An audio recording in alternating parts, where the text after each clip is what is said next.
Hi everyone, this is Neel Raithatha, consultant audiologist and director of ClearWax. Thank you for joining me in my latest video using the WAXscope. And here we have a patient who attended with bilateral fully occluding earwax, and they've got a very wet consistency of earwax. They did use some olive oil drops or spray, I'm not sure which one, prior to attending, but even in the absence of that, I think they've got a naturally wet consistency of wax. Now, earwax can be categorized as either being wet or dry, but I believe there's subcategories within that. And a while ago, I developed the modified Rye Bristol Cerumen chart, where we can better identify the different types of wax that patients can attend with. And similarly to the Bristol stool chart, there's 7 types, 1 being the driest and hardest, and 7 being the wettest and loosest. And there's a specific mutation which determines whether you have wet or dry earwax, and the genetic mutation involves the gene, the ABCC11 gene. And with a specific mutation, that gene is active. And when that gene is active, it codes for a protein which transports lipid-soluble molecules into the ceruminous glands. And when you have these additional lipid-soluble molecules in the ceruminous glands, which is one of the glands found in the outer portion of the ear canal, the cartilaginous portion, it secretes an oily sweat, the ceruminous glands, and with the additional lipid molecules or lipid-soluble molecules, they produce more of a wetter type of oily sweat, and that then makes your earwax in turn wetter.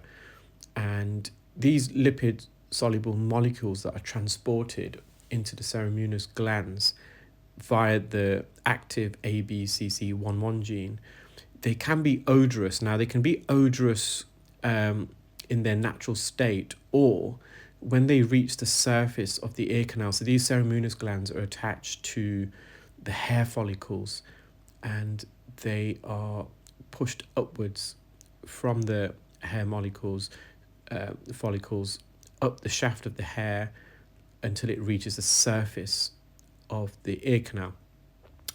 Some of them are actually connect directly to the surface of the ear canal by the dermis layer. But the majority in the ear are actually connected to the hair follicles. And when they reach the surface, bacteria, so our ears are full of bacteria and fungi, and under normal resting conditions, these bacteria and fungi are completely harmless. They're resident bacteria and fungi. We call it skin flora. But the bacteria feed off this additional wetter, oily sweat, and the byproduct of that is an odorous smell. And these particular ceruminous glands, they're a type of modified apocrine glands, and they're actually found under our armpit as well.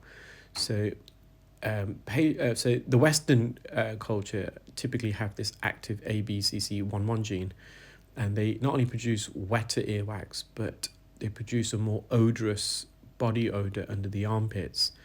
Now, in the eastern region of the globe,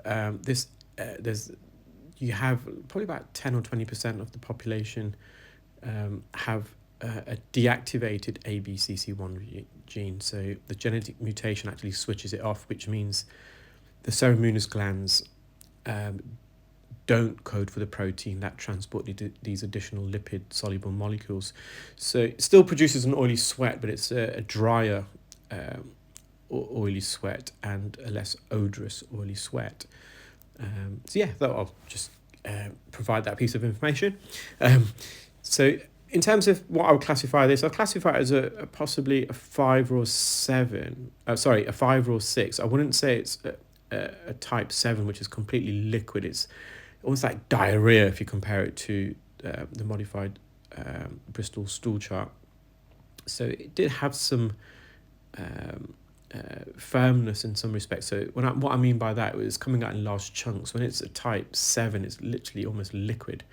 So we just mopped that up. But again, they did use some olive oil drops as well, but I think that just made it a bit wetter.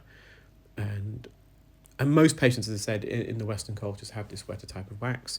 So we've cleared the patient's left ear. We're just moving on to the right ear. They've got quite a lot of dead skin keratin here. We can see that all the reflective parts of this plug, just like that, where the suction probe is, that's dead skin. So keratin is a protein that's found in dead skin cells. So the outermost layer of the ear canal, the skin, is actually formed of dead skin. So we call that layer the stratum corneum. And these individual skin cells are called corneocytes. And so the outermost layer is the skin cells are actually dead. There's no metabolic function. There's no nucleus. There's no intracellular fluid or organelles. And instead, the skin cells contain keratin. And keratin provides this outer layer of skin with some strength and rigidity, so it kind of helps protect it from the natural environment. So, and it's also hydrophobic, so it helps to repel excessive water if that enters your ear. And the keratin also helps to reflect harmful UV rays from the sun. So we've cleared the right side. This is a bit easier. There's a bit of residual sticky wax around the edge, but nice and healthy eardrum. Well, I hope you enjoyed that video, guys. Do take care, keep well, and speak soon. Bye.